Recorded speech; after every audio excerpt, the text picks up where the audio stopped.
through.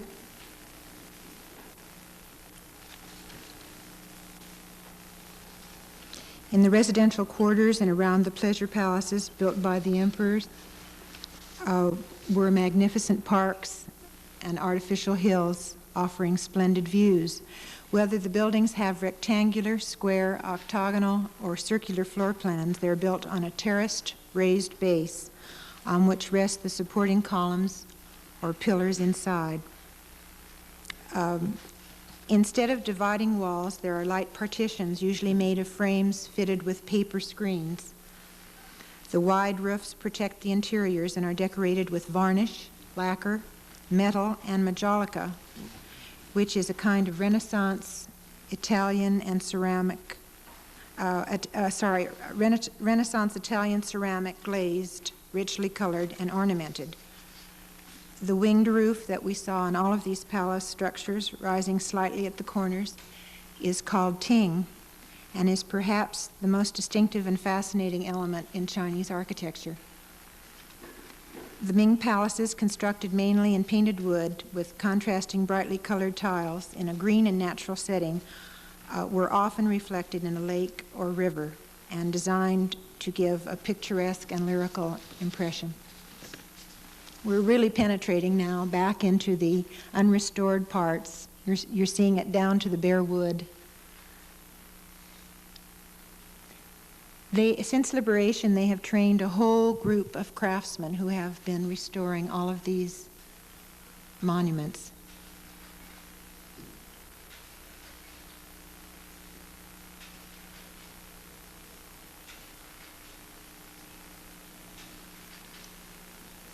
This is the concubine living quarters.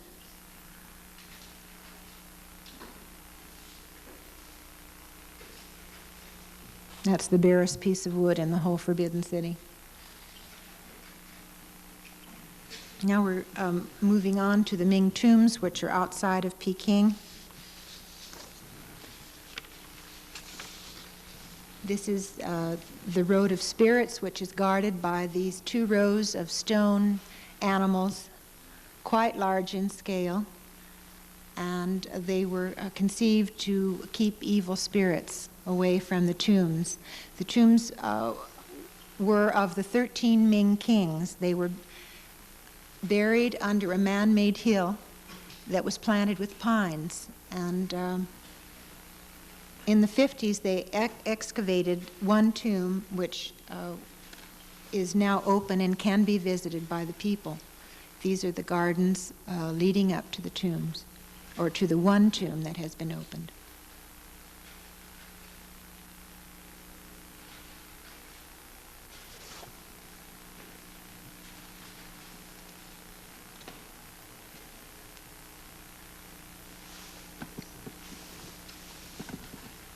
That was the tomb interior. This is the lake of the Summer Palace, which was a man-made lake, and from the excavation they created a hill on which the palace was built.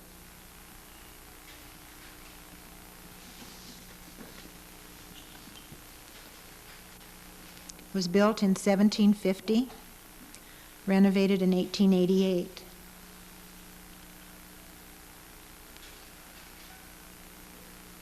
This is now a recreation park used very much by the people. This is the hill with the palaces. The Empress Dowager especially liked to come here and spend her winter months. She ruled from the years 1862 to 1908.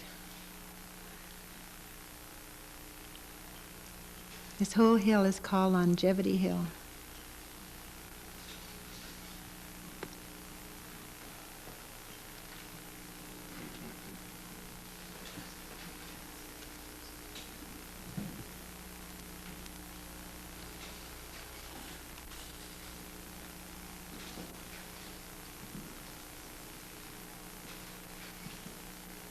This is the boat that is made out of marble that the Empress built instead of forming a Chinese navy.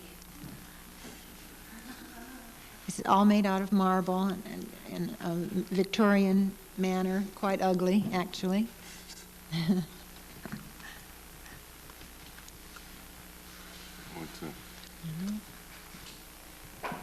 This is the Great Wall of China, constructed under the Qin Dynasty, 221 to 206 BC, as a defense against the Mongolian invaders. It was built by laborers from all over China who connected the various parts of the wall built at different times. It was the only man-made object visible by our astronauts from outer space. There was a 2-mile piece of the wall that we were able to hike to where the point where it was no longer maintained. These were some carvings at the Chuying barrier gate, which was once a part of the Great Wall. It was the closest gate of the Great Wall to Peking, and it was the capital's ancient portal to the Western lands and all Western cultural influences. It was built in 1343 during the Yuan dynasty. It's now bypassed by a modern road, no longer connected to the Great Wall, no longer used. And these are some carvings in the caves in Guilin, which date from the Sung Dynasty, 960 to 1279.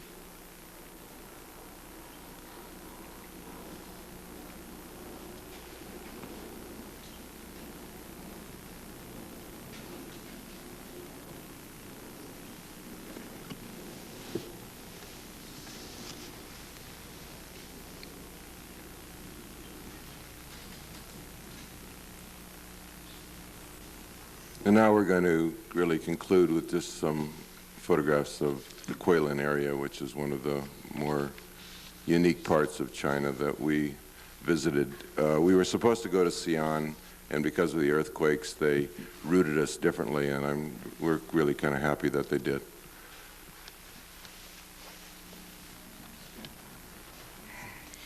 There's a Guilin saying, "Under heaven, the mountains and rivers of Guilin are the first in the world."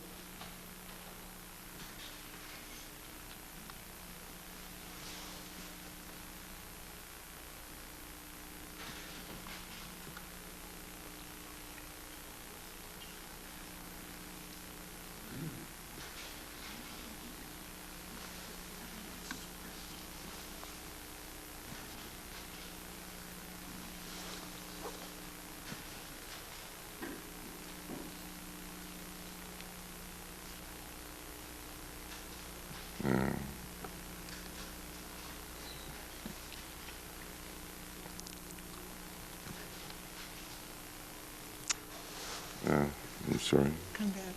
Wait. Really blew the end. No, Just wait. Hold that a minute. Wait. Let's get that slide back. Can you get that back? I had it, but we'll start there. All right. Okay.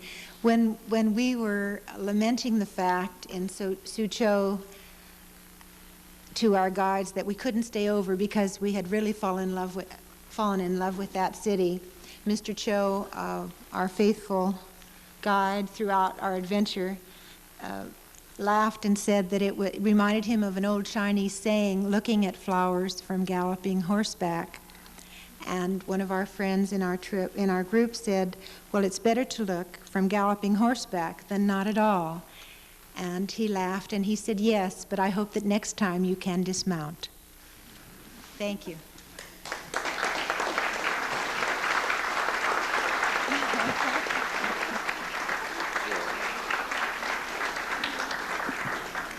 Yeah. Do you have any questions that you want to ask us areas we didn't cover? We got rather long.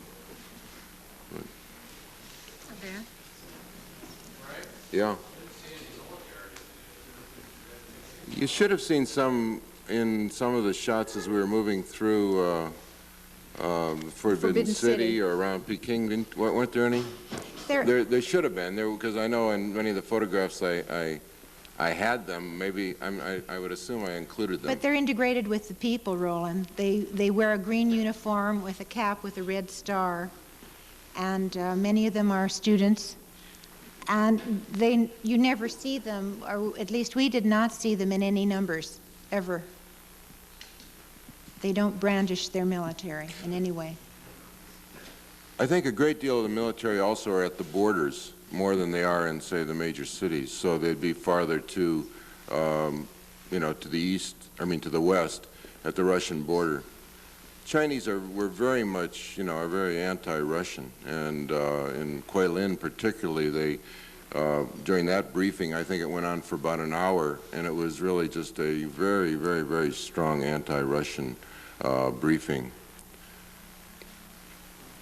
So I think that's where most of the military are, and actually that's where more of the autonomous regions are as well. And I think they give them their autonomy in order to make sure that they will, support the Chinese government in their own way. Yes. Well,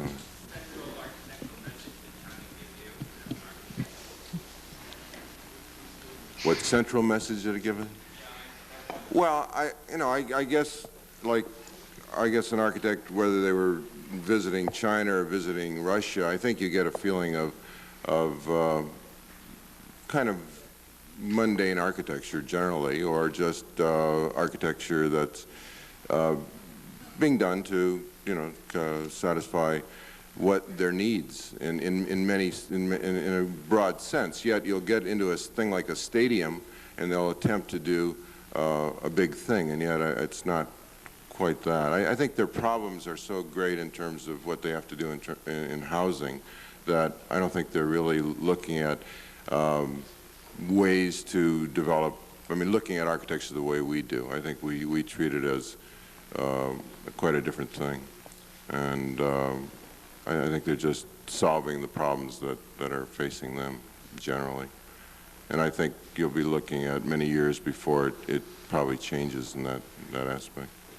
Did that answer it, or is that what you're looking for?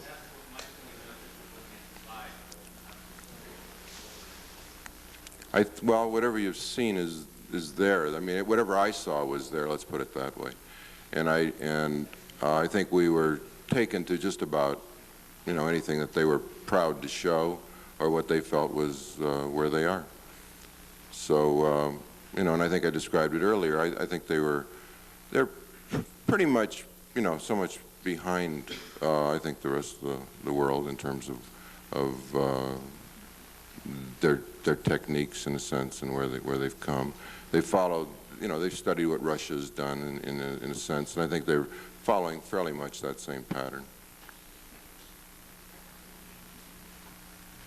Still a large percentage of their construction unreinforced masonry construction, and do you think that because of the recent earthquakes it's going to change that? Yeah, I'm not sure that it is unreinforced. I think there is reinforcing in it at this point, but they are.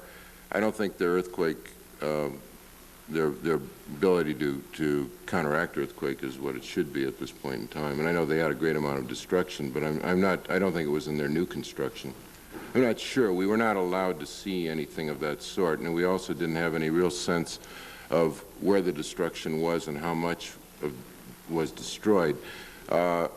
You really had a sense more that the smaller scale buildings were damaged. And that was hard to know, whether they were really repairing from the earthquake damage, whether they were just rehabilitating in general, or what was happening. In their larger buildings, we didn't see any great damage, particularly in Peking. Now, if we had gone to Xi'an, I don't know what would have happened there. But their techniques are very much similar, I would say, to what I've seen around Western Europe. The poured-in-place concrete, some precasting, and some masonry bearing wall.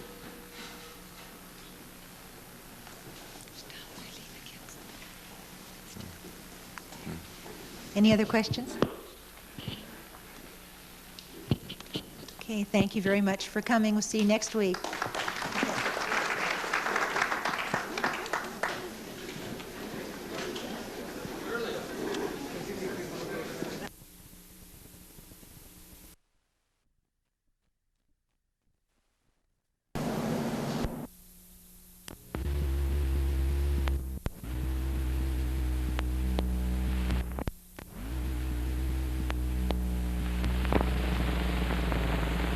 we kept going on, at least in the same spirit. Sometimes we were forced for certain reasons. Ludwig Mies van der Rohe is one of that small group of modern architects who are recognized as the master builders of our age. His works receive constant study, and his theories are now a normal part of any discussion of contemporary design. The distinctive quality of van der Rohe's architecture is its classic simplicity and clarity. Throughout his long career, he has attempted to create buildings that will endure changes of fashion and taste and be serviceable to generations of the future. Logical coherence and universal application have been van der Rohe's major concerns in building, and his ideas have had wide effect upon American architecture. And the focal center for his work has been the city of Chicago.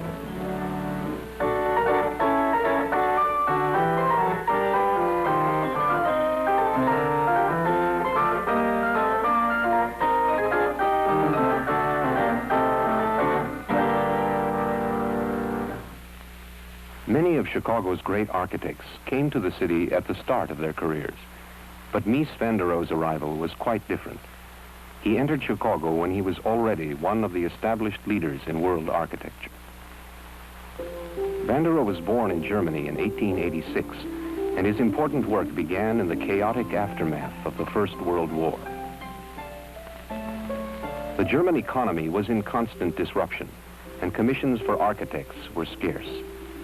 And so, having little opportunity to build, van der Rohe began developing his ideas in a series of models and sketches. His first project was a plan for a 20-story office building. Since I found all the tall buildings very fine, very good, when they were only in skeleton,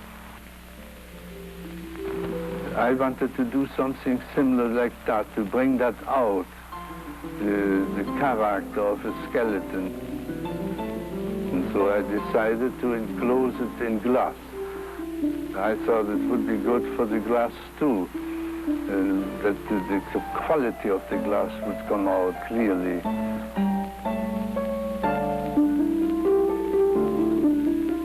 Van der Rohe then devised a remarkable variation on this idea. I tried a polygonal curve so that I had smaller pieces of glass, and I put them in a curve together to get more reflection and make that whole thing much richer. In both of these projects, van der Rohe separated the inner and outer parts of a building and then reduced them to their simplest, most elemental features. The cement floor slabs and steel supports were the bones of the structure. The outer facing of glass was the enclosing skin. Skin and bones construction, as outlined in these early drawings, became an established theme in van der Rohe's later work. Following these experiments in steel and glass, van der Rohe began examining other building materials.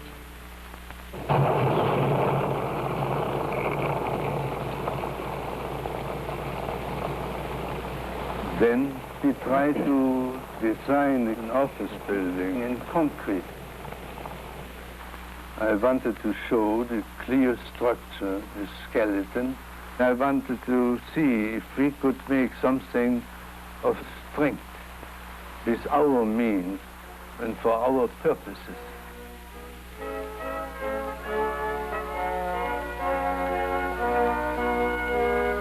Then I make the plan for a brick house.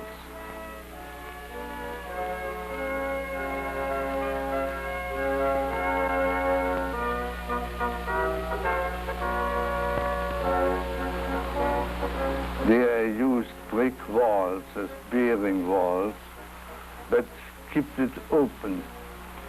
You could say that it's a free plan.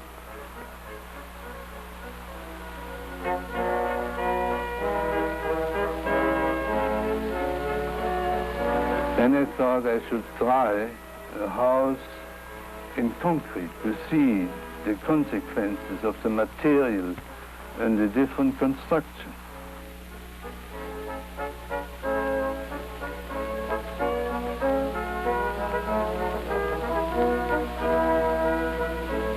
The animating force behind all of Van der Rohe's projects in the 1920s was his desire to deal honestly with building materials and to distill architectural ideas to their purest and most rational expression.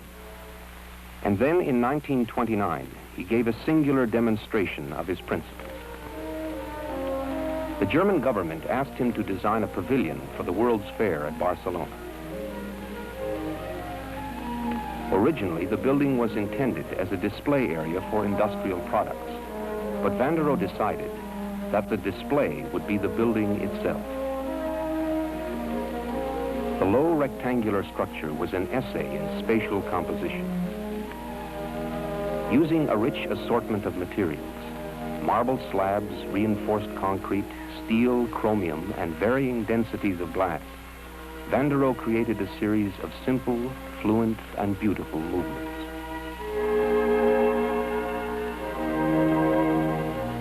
The Barcelona Pavilion was an elegant summary to Van der Rohe's years of experimentation, and it brought him international recognition. It also earned him what promised to be an important opportunity.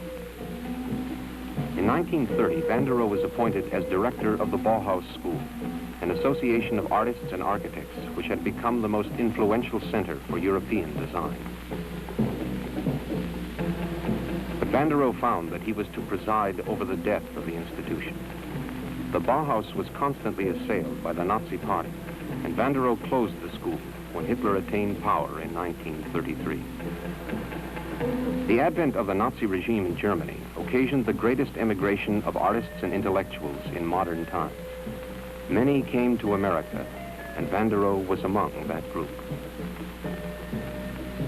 That was a time when it was about certain in Germany that there was no workforce anymore. Even our private practice didn't go on.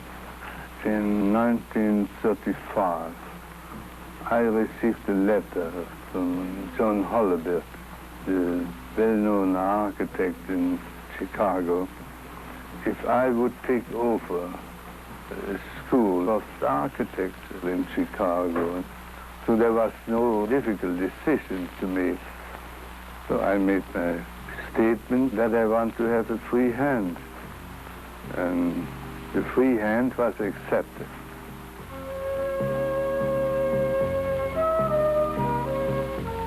The school in Chicago was the Armour Institute, which later became the Illinois Institute of Technology. In 1938, Van der Rohe was installed as the director of architecture, and his first commission was to design a new campus for the school.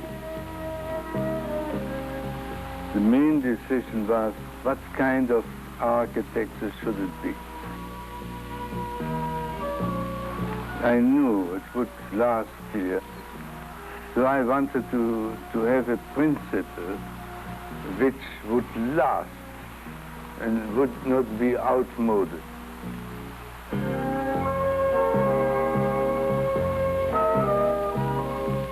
Van der Rohe wanted the buildings to be durable so that they could serve many college generations. At the same time, they must be flexible in order to meet changing needs. To satisfy these demands, Van der Rohe outlined a master plan for the campus, which, however, he was never able to complete. After 12 of his buildings were constructed, the college invited other architects to participate in the planning. Yet it is still possible to see the main direction of Van der Rohe's idea.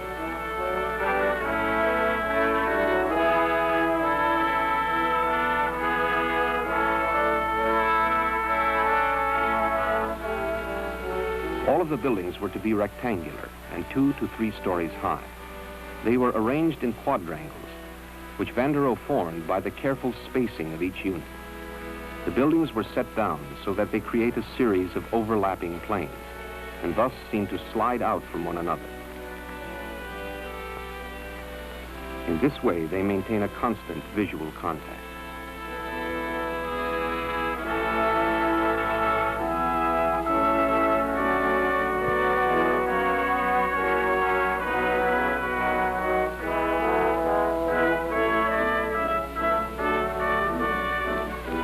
The basic structure of each building is a steel frame, molded with great precision, and arranged like a cage into which all of the rooms are fitted.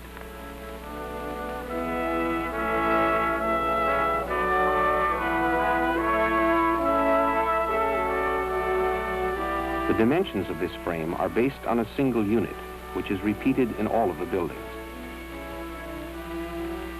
That unit is a double square, one of the oldest proportional divisions in architecture.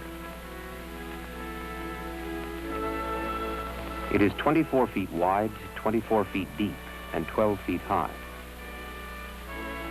This module can be used with great flexibility. A single unit can provide an entryway or a classroom, and 2, 3, or more units linked together can make a lecture room, a laboratory, or whatever space is needed.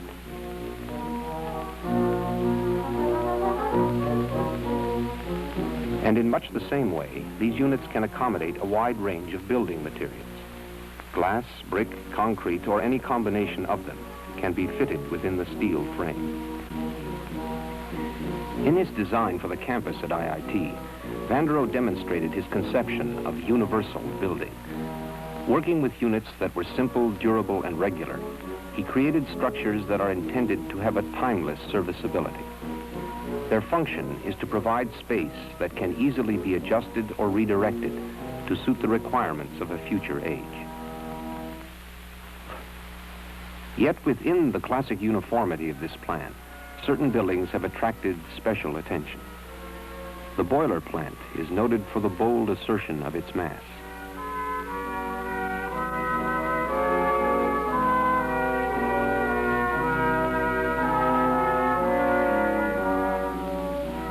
While by contrast, the campus chapel is distinguished by the light, open, and graceful character of its design.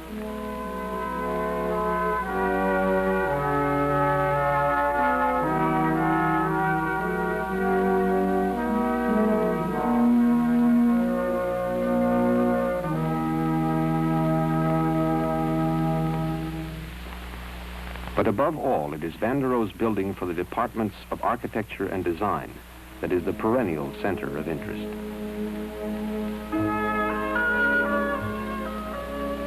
Crown Hall is large and rectangular and has the same modular divisions as the rest of the campus buildings. But it has two unusual features. To lighten the rigid lines of the building, Vanderohe added a broad porch before the front entrance, which appears to hover above the ground. And the repeated horizontal lines of its double tier of steps give the building a strong sense of movement and extension.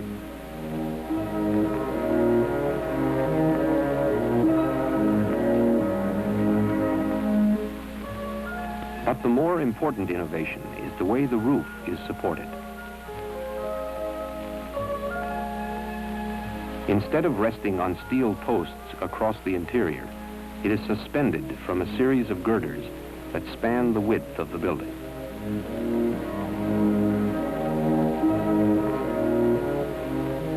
Vanderohe devised this system in order that the main floor could be treated as a single large room.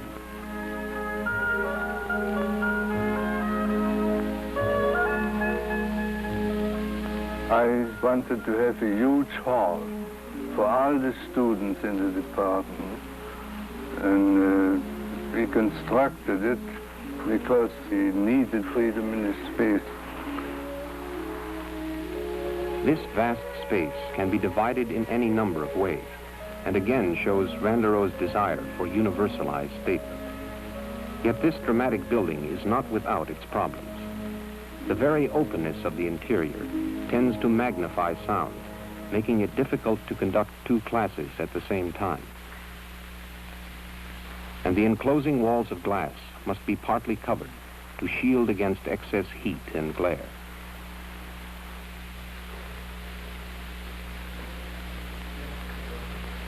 The utility of Vanderohe's architecture has often been debated, and the most active controversy was provoked by a house he built near the Fox River in Plano, Illinois. It was claimed that this house was too austere to be livable, too uncompromising in its design to be practical for normal family use. And indeed, this home would be awkward in any suburban community. But Vanderohe never intended it for that kind of setting. The house was built in a secluded section of wooded land and tailored to fit that particular location. Because the nearby Fox River occasionally overflows its banks, Vanderohe set the building on posts. And this elevation, together with the long roof and porch, make the house appear to float across the land. The large panes of glass also interact with nature, for they both mirror the landscape and draw it directly within the living space.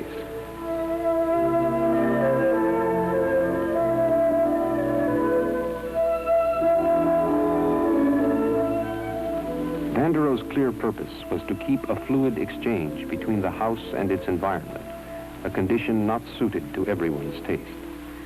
But this building, which is the ultimate rarefication of skin and bones construction, received close attention from other architects and has become one of the important works in contemporary domestic design.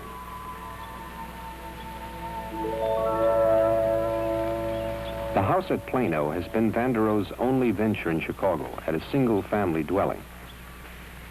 He has given more attention to housing for people within the city. His most acclaimed achievement is a pair of apartment buildings he constructed on the shores of Lake Michigan. The two glass and steel towers are commonly identified by their address on Lakeshore Drive, the 860 apartments, and their first notable feature is Vanderohe's compositional arrangement of them. The buildings are set at right angles to one another, which provides each apartment with a view of the lake, and also has the dynamic effect of imposing a structural order on the surrounding space.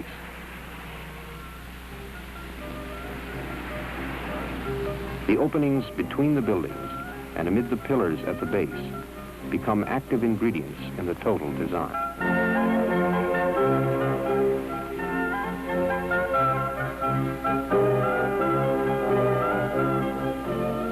.860 also shows Vanderohe's infinite care with the details of construction.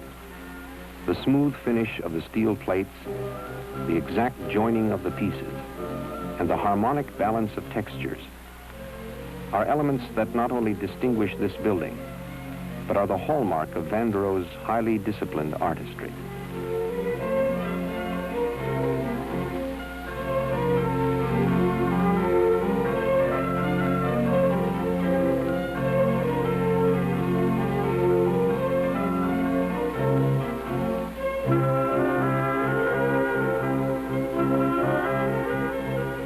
The buildings at 860 are 26 stories high, with 4 to 8 apartments on each floor.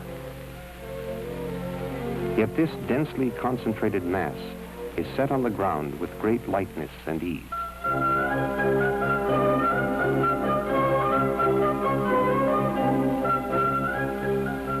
The open walkways behind the supporting columns and the transparent glass entryway at the center seem to float the building on a cushion of air.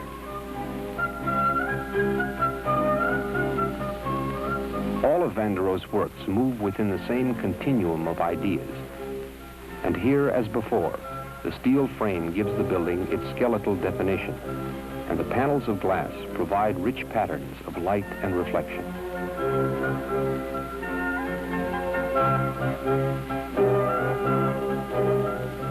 But there is one feature in these buildings which departs from the strict structural logic that Vanderohe had previously exacted. Between each of the windows, a steel I-beam is welded to the facade and carried to the top of the roof. The beams were applied not primarily for practical reasons, but to provide a necessary aesthetic dimension. By themselves, the repeated rows of windows make a flat, two-dimensional surface. But adding these thin, closely spaced strips draws the building upward in a strong vertical sweep.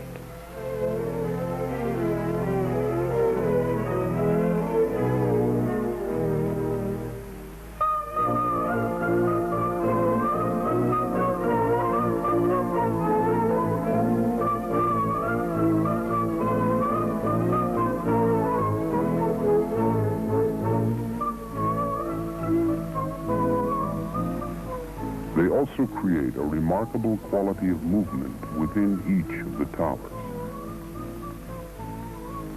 Walls of glass seem slowly to fold into dark, solid walls of steel.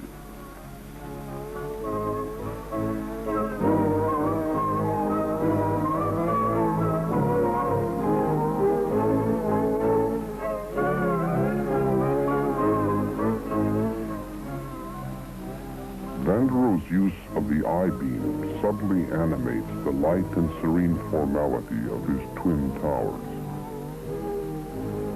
And what he developed here was later applied in other buildings.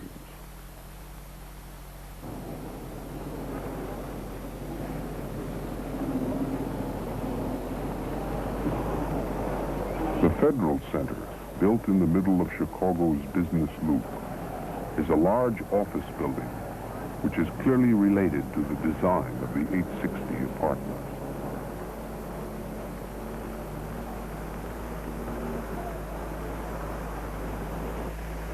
Van der Rohe has no hesitation in repeating useful forms, for as he once said, there is no need to invent a new architecture every Monday morning.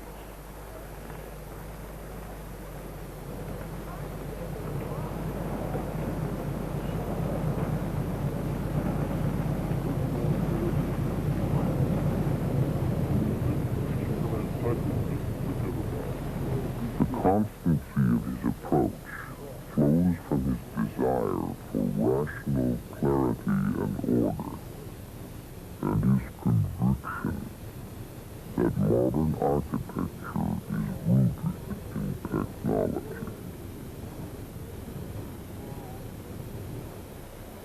Technology is the real historical movement, one of the great movements which shape and represent the epoch.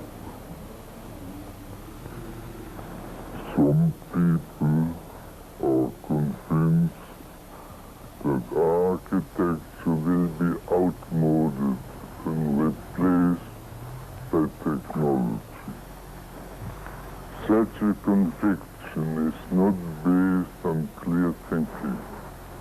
The opposite happens. Wherever technology reaches its real fulfillment, it transcends and becomes architecture.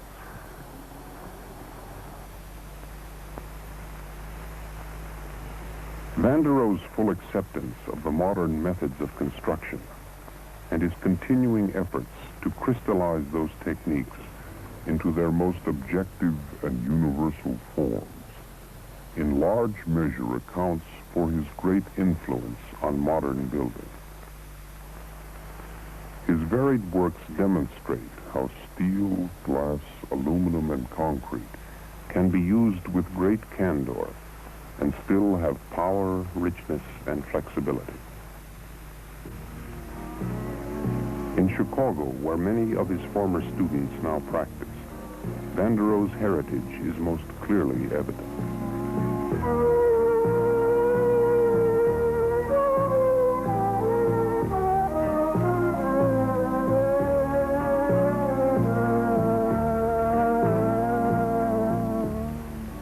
Skeletal definition, expansive use of glass, and cleanly finished surfaces are some of the commonly shared elements, yet there is a wide range of individual architectural statement. Chicago's O'Hare Airport was the joint work of several architects, yet its spacious fluidity and formal order are signs of Van der Rohe's continuing influence.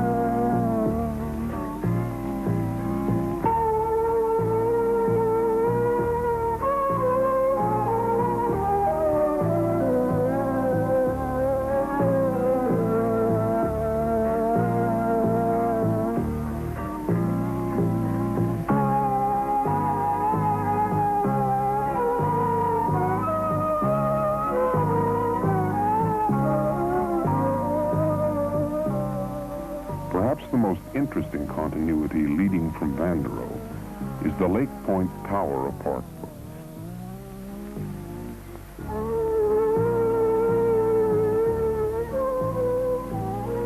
plan for the building was inspired by Van der Rohe's 1920 model for a glass skyscraper. The basic components of the structure follow the principles explored more than 40 years ago. The bones of the building are the central supports with cement floor slabs cantilevered from them. The skin of glass is attached to the curving lines of the cement projection.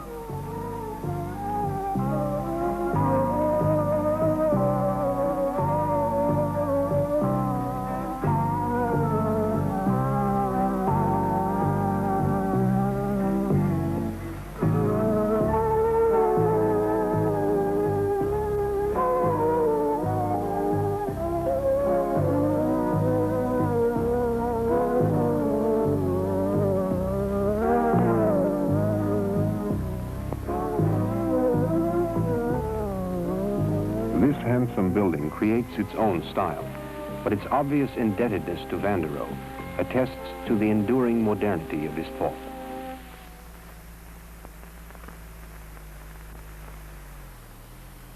Van der Rohe himself, now over 80 years old, is experiencing the most active phase of his career.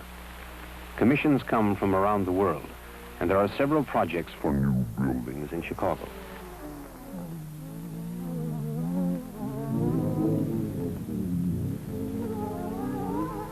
The development of these projects follows Van der Rohe's precept for meticulous attention to detail.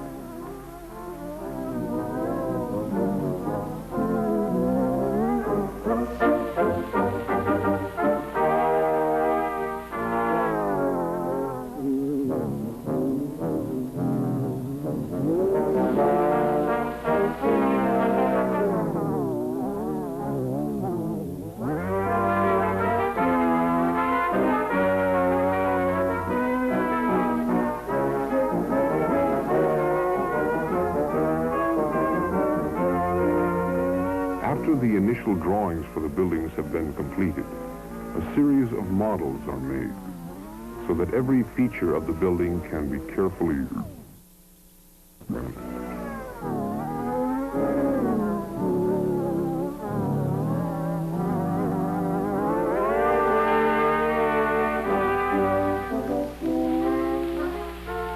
As the study advances, larger, more complicated models are produced.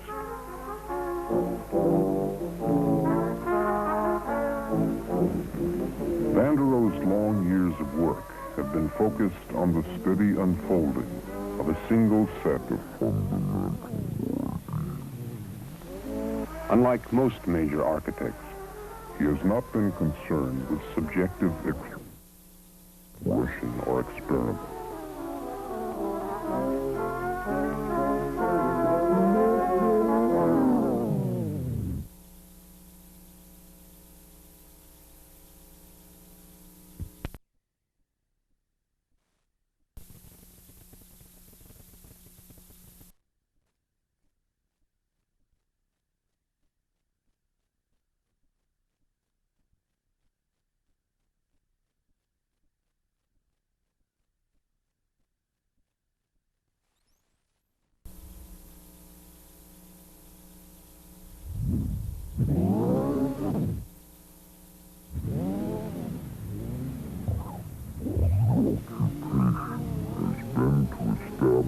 Objective proposition for dealing with the architectural needs of our time.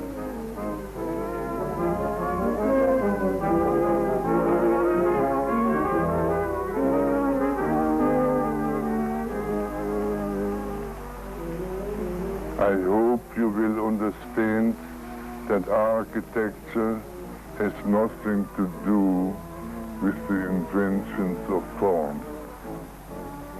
It is not a playground for children, young and old. Architecture wrote the history of the epochs and gave them their names. Architecture is the real battleground of the spirit.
Chicago is a city that is constantly rebuilding itself. As one visitor remarked, it seems possessed by a rage to reconstruct. New building continues because architectural growth is Chicago's firmest tradition. The streets of the city have become a living index of modern design. For here, the works of America's most distinguished architects stand in close display. And here also are sketched out some of the most influential ideas affecting contemporary building practice. Yet, apart from its individual buildings, Chicago has an even larger architectural dimension. The city is enfolded within the most ambitious plan ever devised for a metropolitan center. The business district, the parks and waterways, the connecting lines of transportation are all related to a grand design.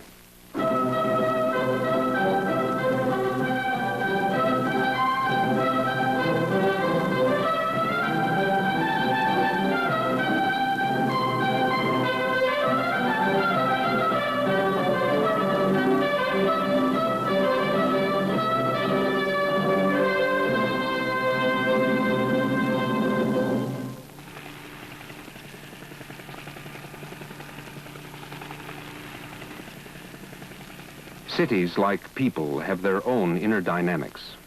No plan for any city has yet succeeded in arresting growth or prescribing exactly what the shape of the future will be. The plan for the city of Chicago, devised early in this century, was never carried out in full, nor does it remain the dominant direction for current development. But the remarkable quality of Chicago's plan was that it grew out of the living history of the city, and that its clear vision of how the city could best operate has provided a continuing frame of reference in planning for the future.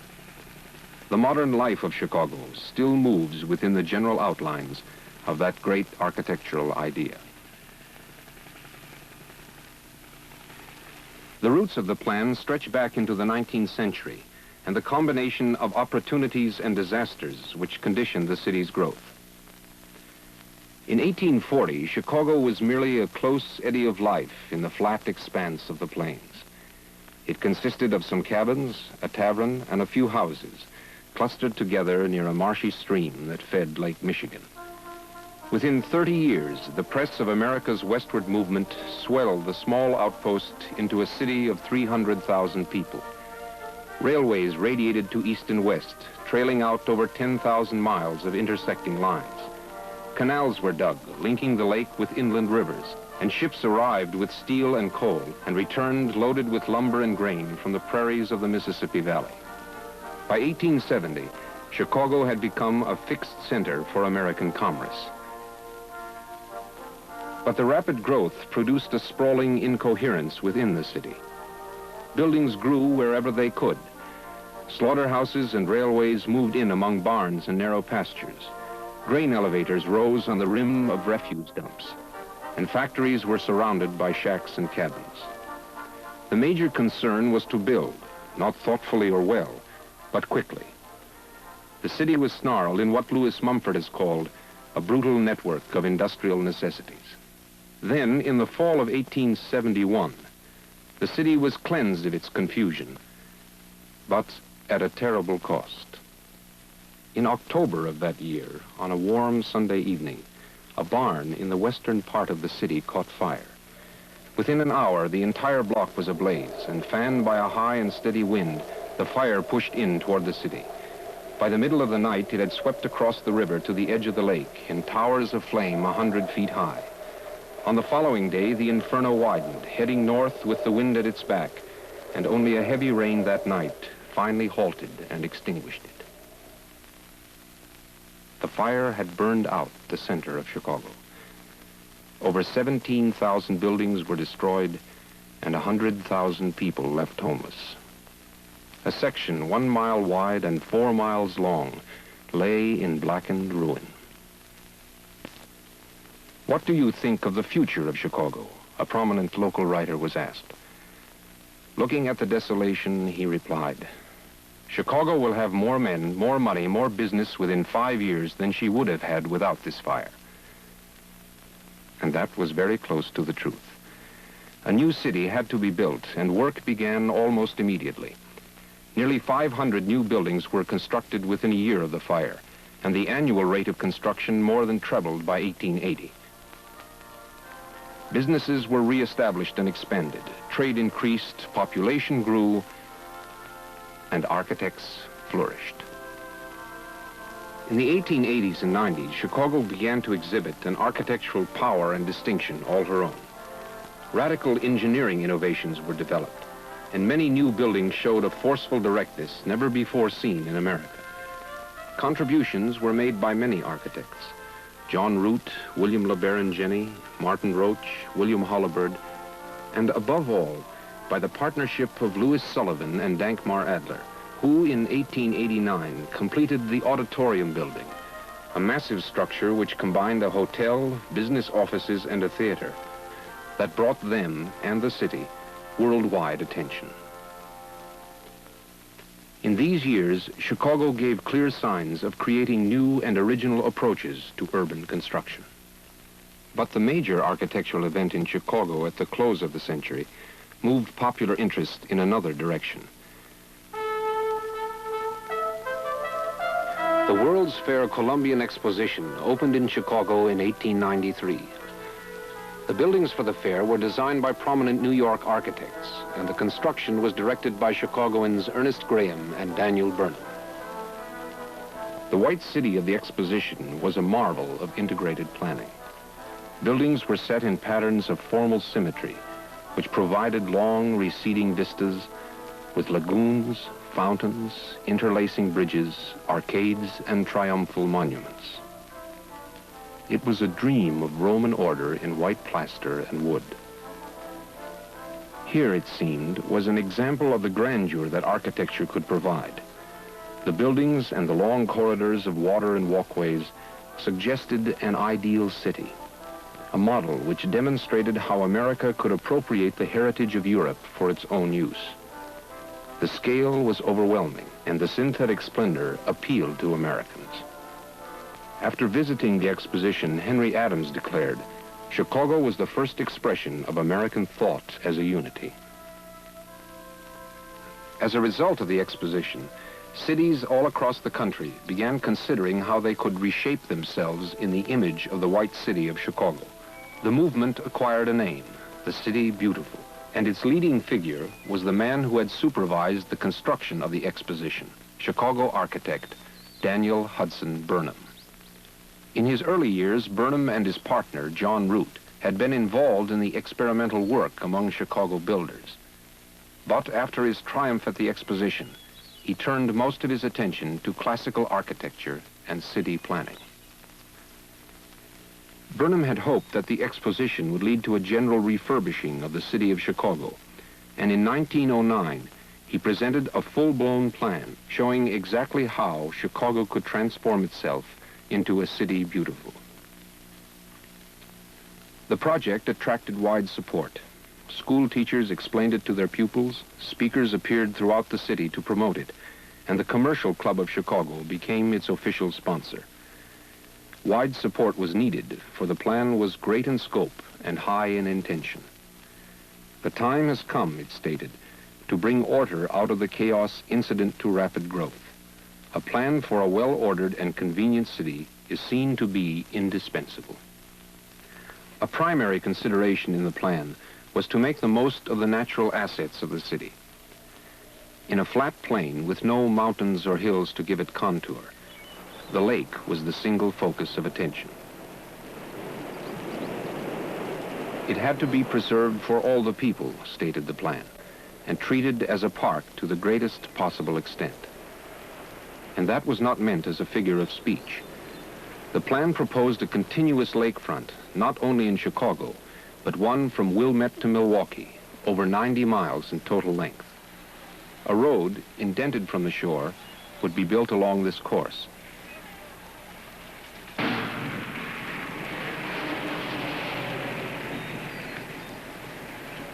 It would serve as a boundary line for home and industrial construction and leave a long necklace of beach on which the waves could break. The full sweep of that idea was not realized. the roads which join Milwaukee and Chicago have moved inland, and all along the coast, homes, factories, and apartment buildings have encroached upon the sands, leaving only occasional intervals of public beach. Yet the Burnham proposal had its effect. Within the boundaries of the city of Chicago, there are 14 miles of beach and park, and this continuity of grass and sand provides a graceful foreground for the city's long wall of buildings. And what is a rarity in industrial America, it allows people to relax in the midst of urban bustle.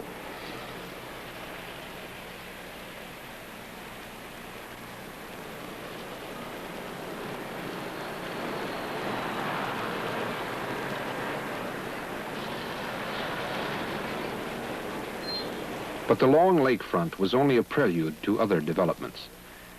The drawings for the plan show that the bathing beach was to serve as a breakwater for a string of connecting lagoons which would stretch from the campus of Northwestern University on the north to the University of Chicago on the south. Here, between wide and formal banks, Chicagoans could boat in protected waters along the full length of their city. One section of that waterway was completed. It stretches for several blocks along the north side of the city and unfolds like a well-managed theatrical setting. Some small boats dock here, and in the summer, fishermen dot its banks.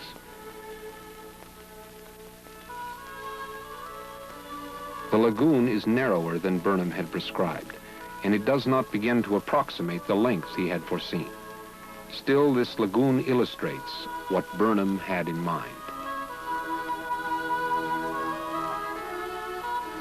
The final lakefront scheme of the Burnham plan was more completely realized. Directly in front of the central business section of Chicago, 2 long piers were set into the water to serve as loading docks for lake shipping. Within this enclosure, a low curved wall was erected to provide a place for yachts and small craft. The harbor served a practical purpose, but the primary consideration was aesthetic. The sight of ships anchored before the city or sailing across its view would help relieve the monotony of beach and waves, as well as soften the hard intensity of commercial concentration within the city.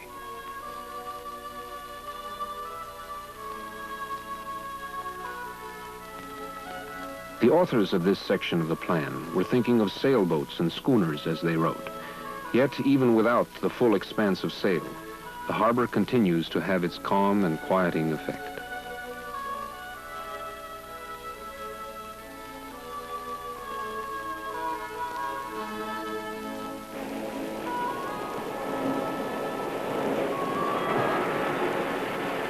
The harbor, beaches, and lagoons were intended to preserve and enrich the lake, the city's one natural gift.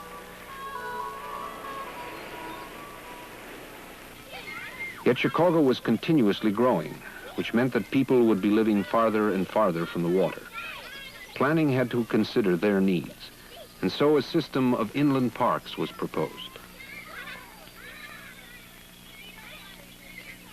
In its description of the parks, the plan stated that human nature demands such simple and wholesome pleasures as come from roaming in the woods, from rowing and canoeing, and from sports and games that require large areas. Chicago currently maintains 438 parks, which cover over 6,000 acres. The park sites do not directly correspond to the ones Burnham had planned, nor is the acreage as generous as he suggested. Yet the very existence of parks and forest preserves in and around Chicago stems directly from the position taken in 1909. The first precept for laying out a city, the plan seemed to say, was to treat nature kindly, and then the city proper could be organized.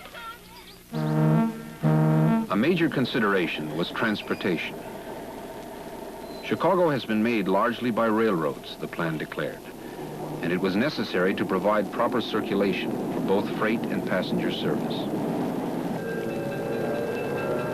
Burnham recommended that a freight center be created at the southern edge of the city, and that rail lines be extended out from it in a series of ever-widening rings. The first loop would enclose the center of the city, and 3 more loops would be attached to it. These related circuits would function as one great machine, assuring the easy distribution of goods and the circulation of passengers throughout the city. The system could be expanded by adding more loops, but all growth would move out from the central business area of Chicago.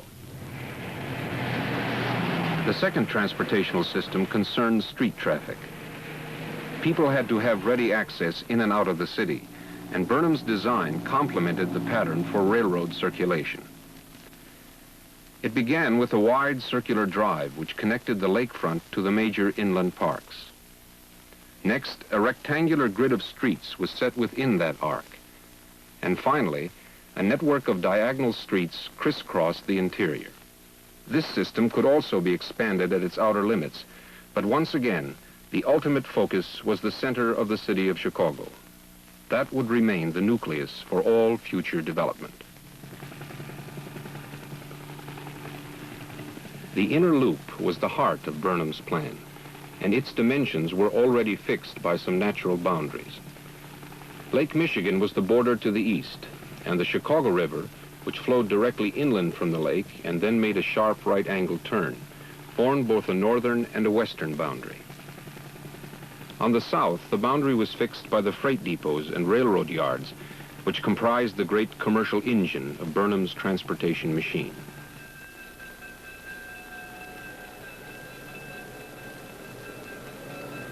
And out of that railroad center, tracks were extended across the face of the city to connect with the large ships berthed in the lake.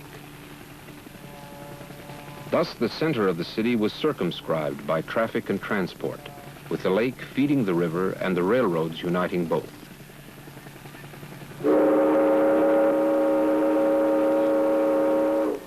Heavy freight still travels on the periphery of this central loop, leaving the space within the ring unencumbered and clear.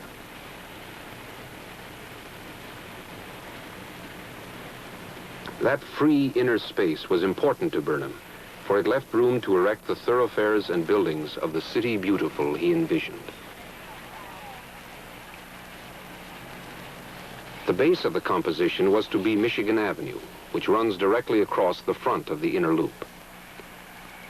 Burnham suggested that as the road approached the river, it be gradually raised, and a series of connecting streets be built underneath to facilitate the movement of business traffic. As a result, buses, trucks, and cars can drive under the central loop completely concealed from view. And the gradual slope of Michigan Avenue also provided Burnham with a fine prospect for the Parisian display he had planned for the crossing of the river.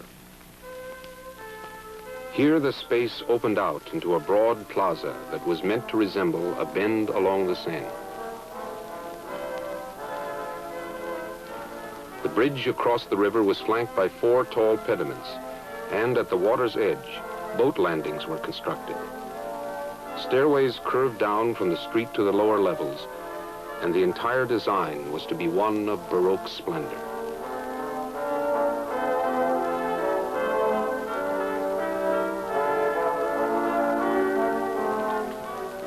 Burnham intended to carry the boulevards and bridges along the entire rim of the river, a wish that fell far short of completion. Yet the one section that was completed gives some idea of what the river concourse might have been, and it fulfills Burnham's initial desire to have a handsome transition point along the master thoroughfare of Michigan Avenue. Out in front of this main avenue, there was to be a spacious and attractive public garden, which in fact was already under construction while the Burnham plan was being drawn up. Grant Park would contain all that was necessary for public recreation: walkways and fountains, tree-lined lanes, statues, monuments, and floral displays. The whole setting was to be carefully arranged in patterns of formal symmetry.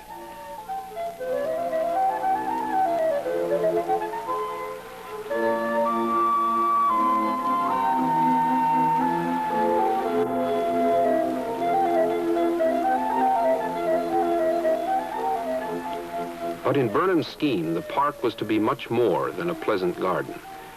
He saw it as the first part of a civic equation, which would link the heart and mind of the city in a symbolic union. In the very center of this park, the Field Museum of Natural History was to be constructed. Burnham suggested that this building be flanked by two other institutions of a similar kind, the main public library, or perhaps the Historical Society. Grant Park was to become the intellectual center of Chicago, where artists and scholars could gather and work together. This was part of the equation. The other half was directly and architecturally linked to it. Congress Street moves out from the center of the park, and Burnham suggested that it be widened into a majestic promenade, similar to the Champs-Élysées. This enlarged thoroughfare would move through the central loop, cross the Chicago River, and then spread into a large square containing the administration buildings of the city, county, and federal governments.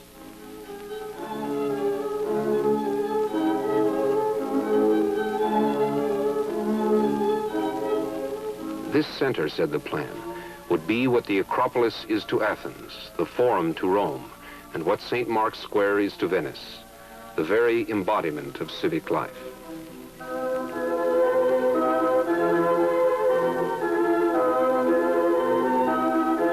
By architecturally balancing the buildings in Grant Park with those of the Civic Center, Burnham hoped to create a unified city.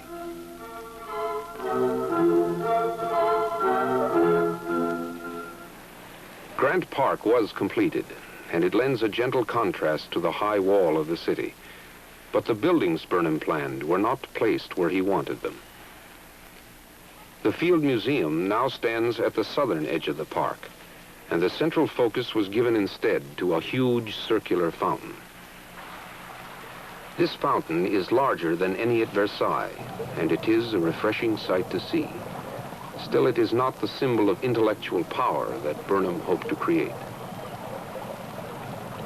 The roadway leading away from the fountain clearly suggests the broad avenue indicated in the Burnham plan. It is set in the majestic and monumental style that Burnham favored. This was to be the threshold to the proposed civic plaza at the heart of the city. But that part of the design had a less happy fate. Congress Street never widened as intended. It now, like so many city streets, resembles a passage through a canyon, and the great plaza which Burnham drew has also been transformed. A large post office building sits astride the street, and behind it, the most intricate junction of expressways in the city. Burnham's great civic plaza never came in view. And yet, the interesting irony is that much of what Burnham wanted came about in ways he least expected. A number of Chicago's cultural institutions did locate in Grant Park, not directly in the center as Burnham had hoped, but around the edges. The Symphony, the Public Library, the Planetarium, the Art Institute, the Museum of Natural History, and the famed Auditorium Theater all border the large rectangular park. Even Congress Street, which failed Burnham's greatest hopes, still reflects his thinking. The interlacing circle of expressways follows Burnham's master design, for he had made provisions for a traffic filter at almost this same spot. Burnham had organized the transit lines feeding out to the suburbs to meet at what he had carefully constructed as the strategic center of the city. All the lines were to be discreetly placed underground. But here, as in other parts of the plan, the city pragmatic triumphed over Burnham's city beautiful.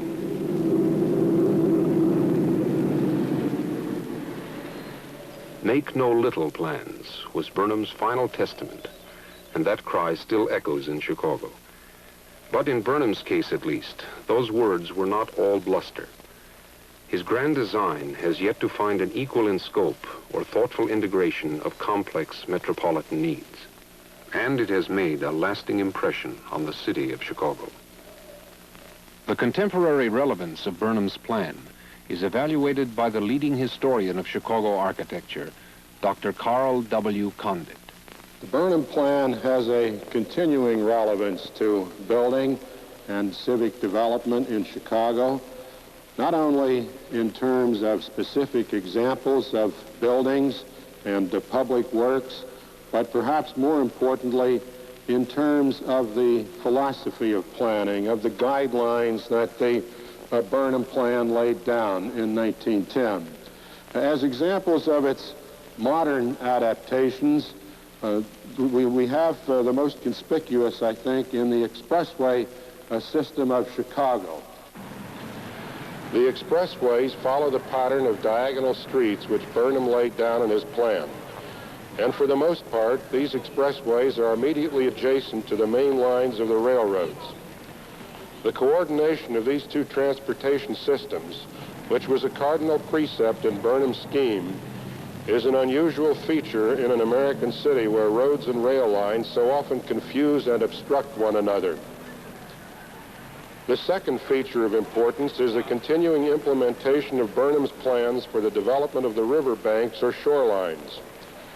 Many new modern buildings have been located at the edge of the Chicago River, which greatly enhance its character. And to accompany these buildings, several large plazas have been constructed.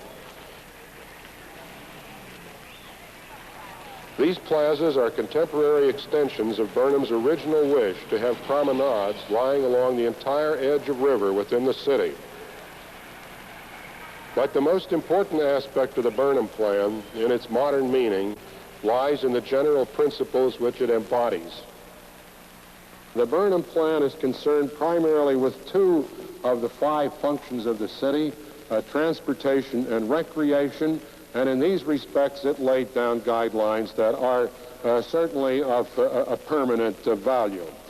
Modern planning is concerned with the neighborhood as an organic unit, more concerned with the other three functions of the city, education, dwelling, and work. It begins with the neighborhood and with all of those facilities that are necessary for private and community life, and builds out from this organic neighborhood unit into the great pattern of transportation, industry, center city functions, metropolitan political institutions, and ultimately to regional relations in general. But the principles of controlled growth set forth in the Burnham Plan, if that growth is to respond to full human use, have a permanent validity.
In 1893, Chicago was the scene of a great architectural display.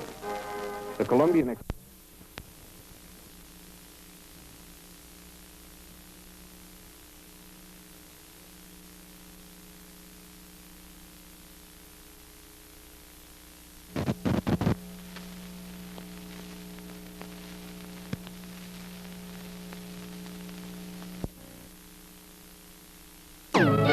Masterpiece Theatre is made possible by a grant from Mobile Corporation.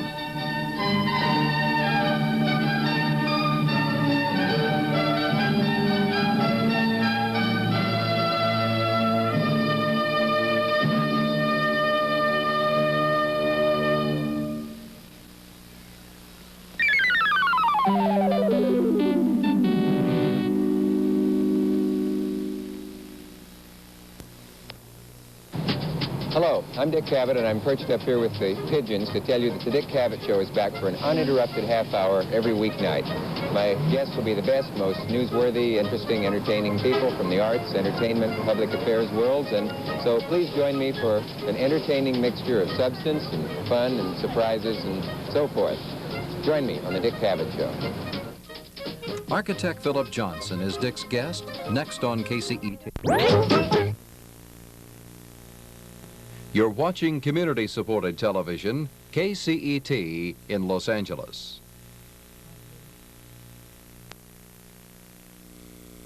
Presentation of the Dick Cavett Show on KCET is made possible by a grant from Best Products Company, Incorporated.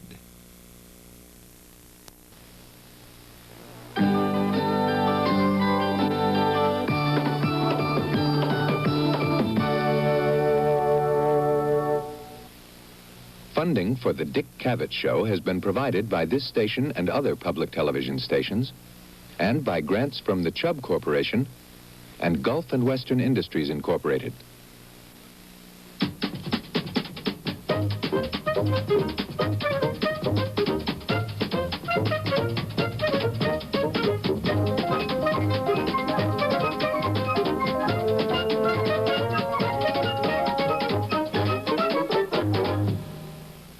Good evening. My subject tonight is the art that we all live most intimately with and probably know least about, and that's architecture. We're going to begin, boys and girls, with a sort of quiz. See if you can tell what the following buildings that you're going to see all have in common. The first one is the Klein Science Tower at Yale. This is the Art Museum of South Texas in Corpus Christi. That's the IDS Center in Minneapolis. Mary Tyler Moore fans will recognize. It includes an office building, a hotel, and a shopping center. And this one should be the dead giveaway. This is the famous Glass House in New Canaan, Connecticut. Here is a sculpture gallery, which is also in New Canaan. And finally, the Pennzoil Place office building in Houston. Some of you already know the answer. The answer is that they were all designed by the same man, and coincidentally, he is sitting here now. He's Philip Johnson, by common consent, our most distinguished living architect. And as you might expect from the buildings you just saw, Mr. Johnson has a mind that naturally expresses itself in graceful and imaginative lines and ideas, and I'm delighted that he's here tonight to share some of them with us, Philip Johnson. I guess everybody somewhere or other has seen a picture of or heard of the Glass House, and to the point where maybe you wish you'd never built it. But when you first brought friends to see it, what was the reaction? That was so long ago, I'm glad to say I don't remember. 30 years is a long time. Yes, it is. And everybody hated it, of course, which that's perfectly normal. Well, why should they? Well, you do anything different, people are not going to like you. Yeah. You've had the same experience in another field. From time to time. Yes. And so you have to risk a little unpopularity if you want to have fun. Was there a certain amount of jealousy on your colleagues, though, when it was praised by people? This thing, why didn't we think of it? Oh, no, we don't get jealous in our profession. That relieves to the performing arts. No, we're all a very happy family. We architects, we don't, we scream and yell, but mostly at our clients. Because they're really stupid. But fellow architects are all splendid fellows. Do the clients... I'm speaking as a member of the American Institute of Architects, plug. I see. I remember Vincent Scully, a name I'm sure you know. Oh, goodness. Saying that when Philip Johnson first brought Frank Lloyd Wright to the Glass House, Wright said, "Do I take my hat off, Philip? Am I inside or outside?" Is that roughly the anecdote? That's exactly the anecdote. I'm sure he had it right, but I'm not sure I do. Yes, you have it right, and it's just what Frankie did. He came in. He didn't like our work very much. Frankie? No. Frankie, we called him behind his back. We called him Mr. Wright to his name. He was very dignified. And he wouldn't take his hat off in my house because it was like it was a glass house, and there were no great overshadowing roofs or anything. He was very uncomfortable. Did people do endless jokes about taking baths and throwing stones and... Yeah, you get rather tired of people that walk in carrying rocks. Yes. Oh, that was everyone's original joke. That, when it first started, it was bad. Did they soap your walls on Halloween, the kids in the neighborhood? No, oh no, we live in a very quiet neighborhood, unlike... What about the practicality of a house like that, though? It's extremely practical up to this year. The price of oil being what it is, it's no longer so practical, but it's been absolutely marvelous to live in. I wouldn't live any other way. If you had it to do over again, knowing what you now know about the, well, various aspects of it, how would you do the famous glass house again? I'd build it exactly the same way. One doesn't change one's mind and thing like that. You go on to something else. I'm doing another house on the place now that's entirely enclosed. Have you ever put up had a building of yours done and thought, oh my God, it's not what I meant at all, when you saw it in scale? You plant vines. Sorry? You plant vines. Oh. Unlike doctors, you can't bury them, but you can cover them up a little bit. I see. Sure. You named the three most beautiful buildings, or the most pleasing buildings, or the most architecturally successful buildings, I'm not sure which. And they're the Cathedral at Chartres, I believe. That's right, there's one. Can't remember. I almost said the Pentagon, the Parthenon. Whoops. I assume the Pentagon would be somewhat farther down the list. A little further. And the temple in Kyoto. Ryoanji. Yes, let's take a look at that. I'm not sure that's the one I have in mind, and I asked them to have a picture. Oh. That's it. Yes, I was thinking of the pagoda-like. No, that's a Shinto. This is an open garden, one of those endless gardens of raked gravel, which it doesn't show in the pictures. And the white part is the raked gravel, and the stone, freestanding stones just rise up as if islands from the sea. It's a most moving spectacle. Does a photograph give you any impression of the effect of what it's like to be there? No, and it's good to pick that as a great building because it shows you the futility of that art of photography. Architecture is something that gets around you. And you use all parts of your eyes as it covers you and surrounds you. And as you walk through it, it changes. and you feel better and better if it's a good building. Yes. If it's bad, you're just going out the other side. What other structures have moved you emotionally when you're in the... Have you been to Egypt and mainly, well, let's stick to this country. Oh, a great many in Europe, but I should say in this country we always have Frank Lloyd Wright. The Guggenheim does it to me very much here in New York. And he is America's greatest architect. And in New York, it'd be harder to find a place, perhaps the Ford Foundation. That garden in that building is a very elevating and wonderful experience. But in Europe, of course, there's all the cathedrals. The Parthenon's not a bad place to go if you're free of an afternoon. Yes. But they're very rare. In fact, like great music. I mean, when you really run into a Beethoven's late quartet or something, you know you're in the presence of greatness. And that happens rarely in music. Maybe that's the definition of great art, is that it has that thing you can't explain, but if you don't see it, then there's nothing they can get. No, just forget it. If you're tone deaf, you just don't go to symphonies. Yeah. But if you like music, then there's the whole range, isn't there, between cheap nothing and the Beethoven quartets.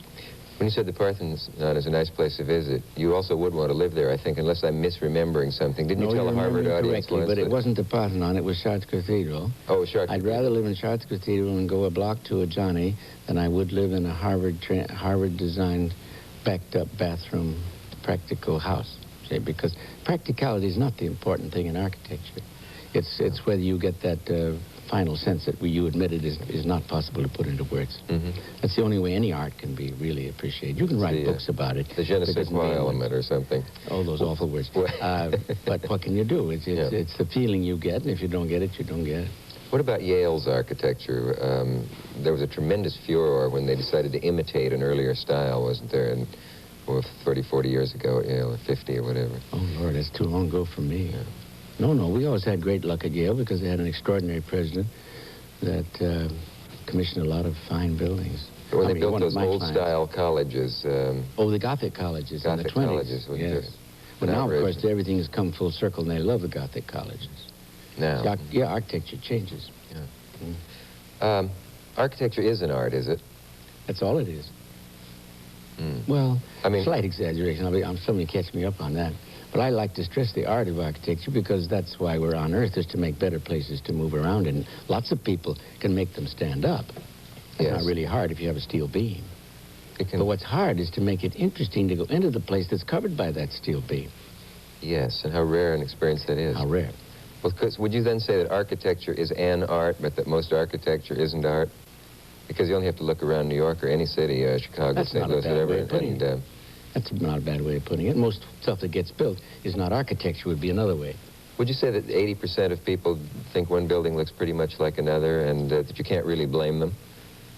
That's not bad. I wouldn't think it was that high, no. I suppose I'm hypersensitive, but I find a great many people have a latent, great interest in architecture. You yourself may not be an architect, but you do notice buildings, and some look better than others to you.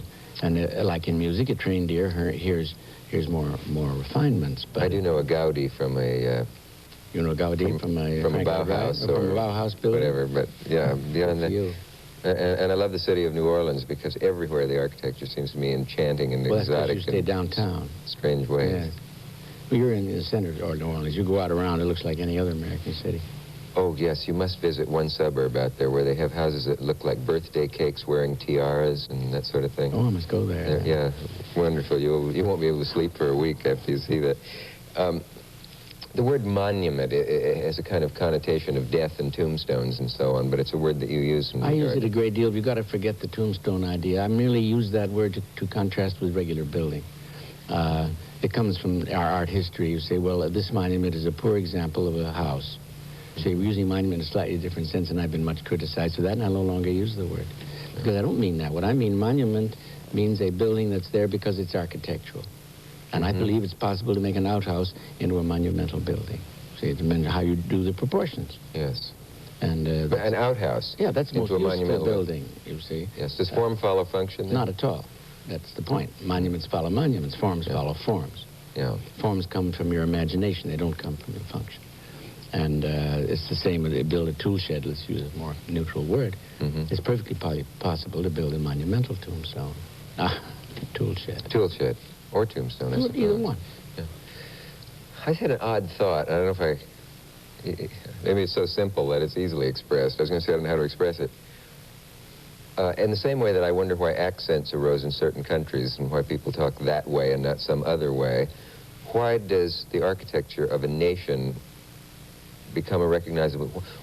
Why couldn't, in the scheme of things, Japanese architecture have been the American style and square buildings been the Japanese style? What?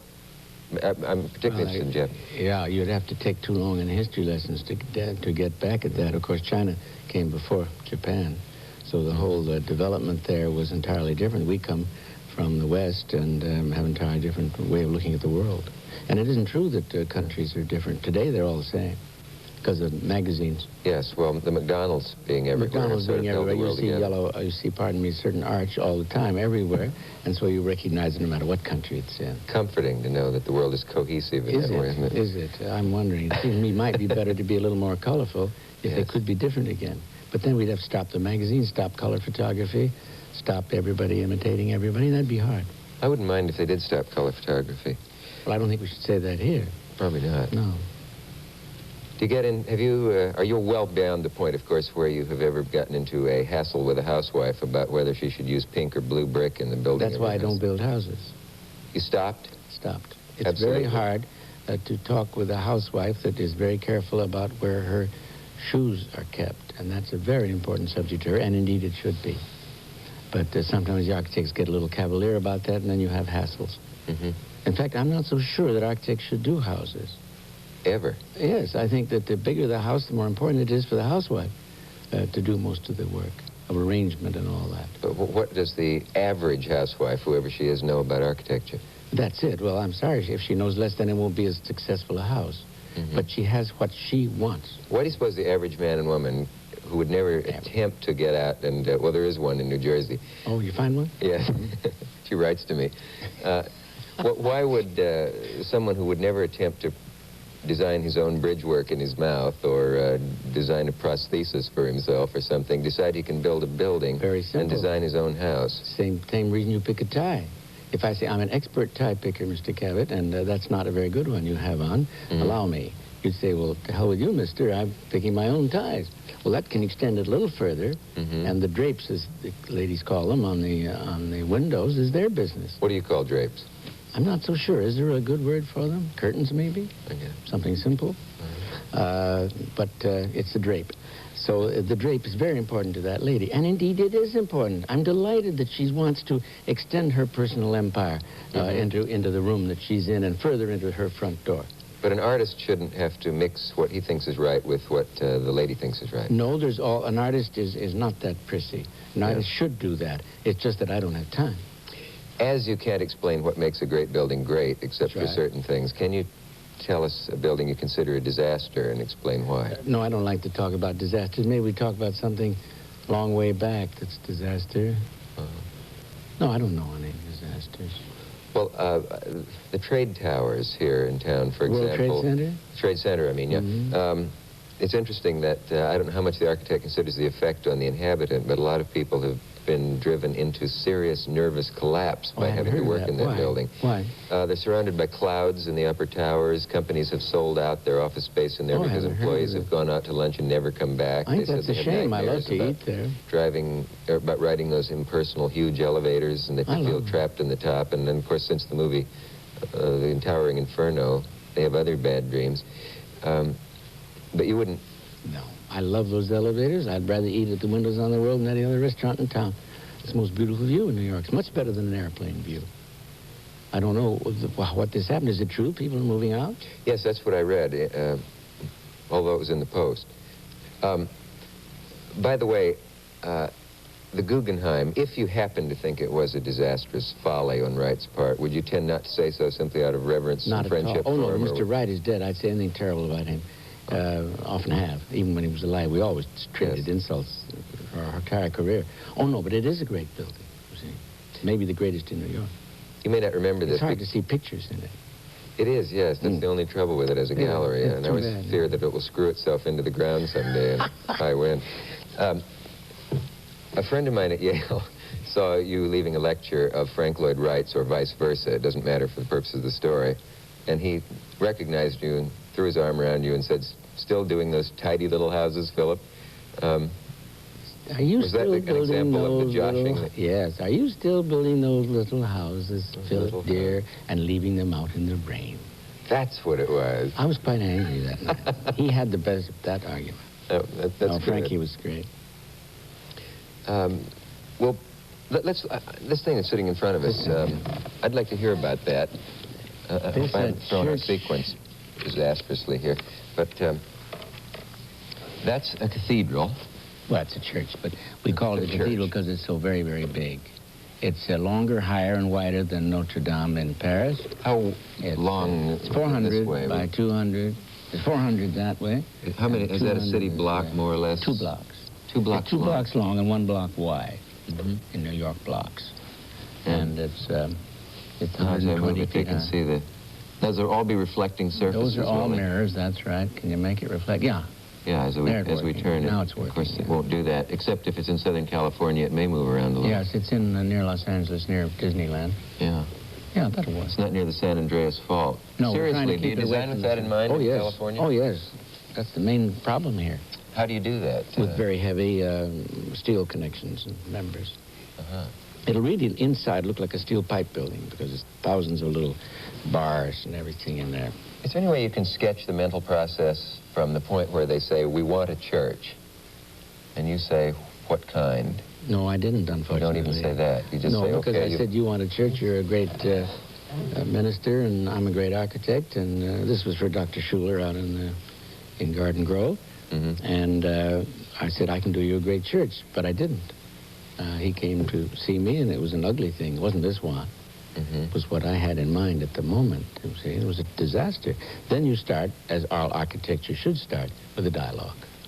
You're saying what you had in mind was a disaster in your mind or in his? His point. Someday I'll build that. That's right. An architect has about 15 contradictory ideas all in his back of his head. You see. Random thought. How important is it to save Grand Central? Frightfully important, as I've often said, and it is, we believe, saved. And you've got to have, in any culture, continuity. That's a very great building of one of our great periods in architecture, the Beaux-Arts period, and by a very great architect, and it's also extraordinarily practical. And it's the only monument, it's the only room we have in New York, monument again, the only room in New York where you can go in and say, "This is New York." Where else would you go? There's no Schatz Cathedral. A railroad station is as good a memorial of the 19th century as any building type there is. It's a noble building built, dedicated to the people of New York. You don't need such a big building to get in and out of. When they tear down these railroad stations, there's nothing left but a subway platform. But that building was built for pride in the whole United States, the gateway to the West. It represents an entire slice of American history. And to touch that would be the silliest giving in to real estate greed that you could imagine. Yes. I've tried to help save Grand Central Land. I know you have, and we gather we have. We gather. I gather we have, yes. I hope we don't have to throw ourselves in front of the wrecking ball someday together. Let's not. We hope we're through with that one. We'll go on to another one. What is all this area around the church? Is that... That's all green. Parking. Parking on this side, where this whole wall. Is that the church where people are going to hear the sermon in their cars? They can, or not, as they please. That's what he does now. But when they build this, we suppose with 4,000 seats, there'll be more people inside than out. Can you find God in a car, do you believe, or...? He says yes. I said no. We had a little argument. That's the kind of what I mean. You have to have a dialogue. Yeah. He says, what do you mean? Do you mean that what you do most of the day in California, which is ride around in a car, there's something wrong with that? Why don't you want to find God where you do most of your daily living and experiencing? Why are you ashamed? Never thought of it that In California, the car is God, isn't it, really? So maybe they've already found it. You're being mean. But the point is that why not find God in the smallest things and in the most mundane parts of your life, as well as for 1 hour on Sunday? Yes. That's his point, you see. And what's wrong with seeing a car? I never thought of it that way. I thought the main aim in life was to get rid of a car. Yeah. I wish we could. You said that architects All are... cars but yours, you mean, I know. Yes, well, I'll keep one just in case someone needs a lift. Yes, right. I think you said that the architect occupies a place in our society between the Fuller Brush man... Are there still Fuller Brush men? Well, he was in my day. And something else. In other words, rather low on the scale of... Well, traveling salesman, I don't know. Traveling salesman and Fuller Brush man, I think, yeah. And, well, you always come in the back door, you see, and you're not... Family lawyer in the Fuller Brush man, I believe you may have said. Well, I don't want to attack any profession, like ancient one, like the legal one. But it's pretty low, and we don't know quite why, because there have been periods, as in ancient Egypt, when the architect was good enough, he became the ruler, you see, as Imhotep in the great Egyptian periods. And in Michelangelo was called divine during his lifetime. That was the high point, I guess, of architectural appreciation. But today he's a technical man that comes in and sees your roof doesn't leak. Of course, he can't do that. It's called the architect. It's called the architect. We should come fix my roof. What kind of a house did you build? The window came out. The window leaks. Fire the architect. I don't put those windows in there. I have technicians to do that. And if that pops out, that's too bad. You can get somebody else to come fix it. But I can't put this point across. They still say the architect has to come and do that. Do you know, in New York, they put MD on your license plate if you're a lawyer. You know? Why? They put a cross. If you're a doctor. If you're a doctor. Yeah. Then if you're a man of the cloth, they put a cross. What do they put for the architect? We can't even park at our sites. A loose window, apparently. Yeah, that's right. Yeah. So we don't feel that we're being fairly treated. Yeah. Is there... do Freudians have a theory that certain psychiatric types are attracted to architecture? I hadn't heard this one. I wonder. Tell me. I don't know. And I'm not going to say an Oedipus complex, but it might not be a bad joke. Might not. But I mean... well, Hitler, for example, wanted to be an architect. In fact, there's a mordant joke now in Vienna that if a former paper hanger applies to architecture school, for God's sake, let him in. Because he was rejected, wasn't he? And, he felt rejected by the world. But I mean, specifically, I think, by Viennese Institute of Architecture. So, yeah. By the way, did he have any talent in that way? Didn't a book of his sketches appear a year or two ago? I suppose so, but it's so bad you wouldn't pay attention to it. A great many great men, not great men, but powerful men, let's make it broader, are failed architects. Franklin Roosevelt was a great failed architect. Marcello Mastroianni, the other day, said that he felt that his career was a rather impermanent and fragile and worthless thing compared to architecture, which is what he always wanted to be. Isn't that funny? I didn't know that, but I can understand that. That's why we take all these slings and arrows of outraged fortune in order to build something. Because we feel that is the route to immortality. And the desire for immortality, as Plato said, is much more interesting than any other drive we have. Sex is impermanent and uninteresting. Food, impermanent and whatever I said. Uninteresting. Sex uninteresting, yes. Food is very temporary. You get hungry again right away, see? But buildings, and think they might be there after you're gone. See? Yeah. Wouldn't that be an exciting extension of your life? See? Maybe children do that. I don't have the fortune. Has anybody ever ventured the outrageous theory that the pyramids are in poor taste? I hadn't heard that. I wonder. I mean, that's probably the most egregious monument to a single person. Oh, in poor taste, yes. Well, listen, I don't think it's a monument to a single person. I think it's a triumph of the culture. As the railroad station that you and I have been talking about is really a monument to the bad taste of Commodore Vanderbilt, who wanted to spend more money than the Pennsylvania Railroad. Well, we don't mind that. If he did it for the wrong reasons, the Bishop of Beauvais built the Beauvais Cathedral taller than Reims because he wanted to beat the Bishop of Reims. That's all there was to it? Well, I don't know. Maybe love of God had something to do with it, but why shred all that? Yes. Why not admit that what the city of New York built was a monument for the whole country, a gateway to the West? That's more than we do when we build airports. See? As an architect, does the mystery of how the pyramids were constructed interest you at all? No. Does it interest you? No, I'd be curious to know, but I could move on quickly to something else. Well, it's been written about. One looks at these books and one passes by. It's really much more interesting to know why was Michelangelo good. How did he know all those things? You see, it's nearer our age. We have a more clear idea, and we don't know. I mean, why was Frank Lloyd Wright and Gaudí the great architects of the first half of this century? It's very difficult to pinpoint or rationalize anything about an art. I want to look at something that we have sitting over there. I'm told that you consider this house on Fifth Avenue, it's an apartment house. Apartment house, isn't it, really? As a, what would you call it, a turning point or watershed or what in your work? It's a sign of the times. But we're getting awfully tired of modern buildings. We're getting tired of buildings with flat tops. I just got a new job, for instance, and the client said, build anything you want, but don't have a flat top. No flat tops. No flat top on this building in New York. See, 9/10 of the skyscrapers just are boxes with flat tops on, right? And that's not... But you do have a flat top. No. I have a flat top, but it ends in a finial, you see. It ends in a false mansard, see? Now, you've described this as a pastiche, and another word for pastiche is a hodgepodge. Why should an architect with such a... Well, maybe I translated the word wrong. I interpret pastiche as meaning a changeable mixture of inelegant materials. No, not inelegant, but inconsistent materials. A potpourri, a soup, a bouillabaisse, if you will. And what we're doing here is to improve an empty lot so that it will make a good neighbor to Messrs. McKim, and White on the right-hand side, and the... whose house was that on the left? So it's on Fifth Avenue across from the Metropolitan Museum. Right across from the Metropolitan Museum, so it's a very sensitive area. So to build a modern box there, all-glass box, would have done disservice to the avenue, a disservice to the neighbors, and would be shocking opposite the Metropolitan Museum. So we used the same materials as the buildings on each side. We've carried across the decorative features from both sides. Then we've put a false top on it to give it a terminal point that's, if you look at the slide, a terminal point that's similar to the buildings on each side. All of that is flagrantly anti-modern architecture. Some of your colleagues feel that you have a girder loose for having designed it that way, don't they? That's true. Oh, they don't tell me that. This has been hailed by some of my colleagues. They think it's ugly, all right, but they welcome the direction. Well, naturally, another architect wouldn't say anything good about another architect. Yeah. Even though, as you said earlier, you're never jealous or anything. That was my speech for the AIA. Can you, in 30 seconds, describe the perfect client who comes to... Oh, yes, very easily. You leave a big check and you go to Europe. Come back in 5 years. Heavens. Any architect can give you that. Yes. I didn't realize it was going to be so simple, because now I'm stuck with 30 seconds. We thought about it a long time. Well, in 30 seconds, we can insult some more people, maybe, or we can... But please come back sometime, and we'll start with insults and work... And work back toward the compliment, instead of the other way around, the way we did tonight. Well, it's been...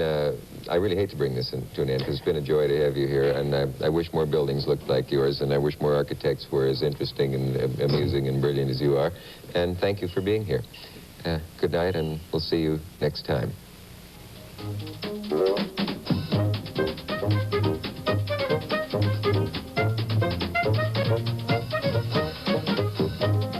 This is Dick Cavett. Tune in next time when pop stars Carly Simon and James Taylor join me for some revealing talk and some singing.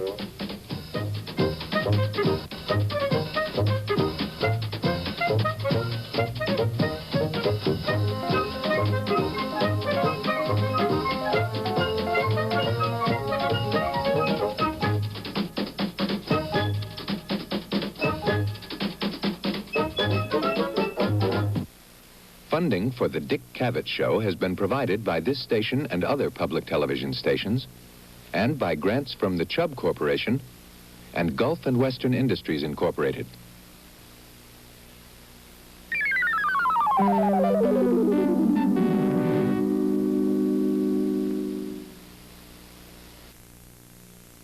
Presentation of the Dick Cavett.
Harry, do you realize you just invented the wheels? I know.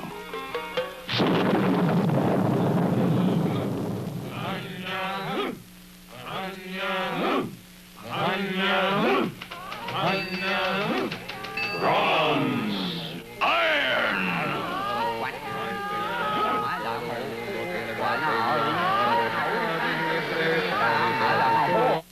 All was in chaos till Euclid arose and made order. What is the good life? And how do you lead it? Who shall rule the state? The philosopher king. The aristocrats. The people. You mean all the people? What is the nature of the good? What is the nature of justice? What is happiness? Hail Caesar! Roman law is now in session.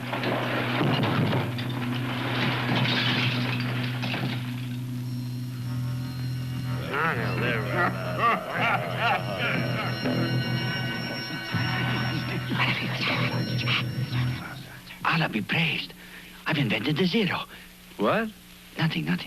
What is the shape of the earth? Flat. What happens when you get to the edge? You fall off. Does the earth move? Never.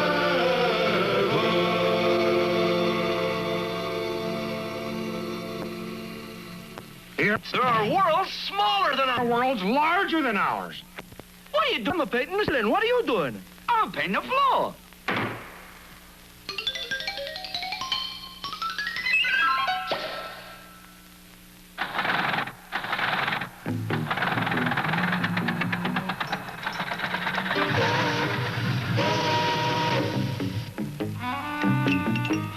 Darwin says man is an animal.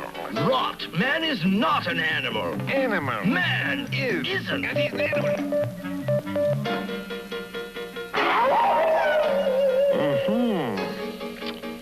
Shall we start from the beginning?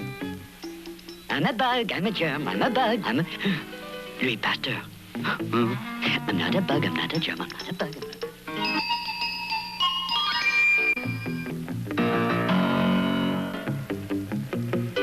Think it'll work, Alfred? Well, let's give it a try. What do you think? It worked. All men are created. Life, liberty, and the pursuit. Workers of the world. Government of the people, by the world people. must be made safe for democracy. to end A league all of war. nations. I see 1/3 of a nation ill-housed, ill-fed. One world.